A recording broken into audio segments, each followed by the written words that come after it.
Hello guys, good morning, happy Saturday. Ayan guys, magbe-breakfast muna.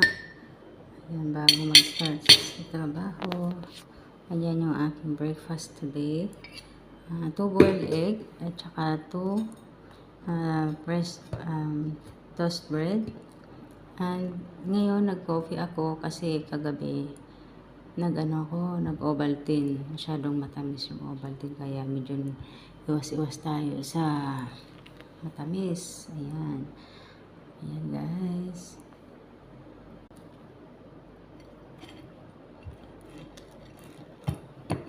Ang hirap kaya Ayan.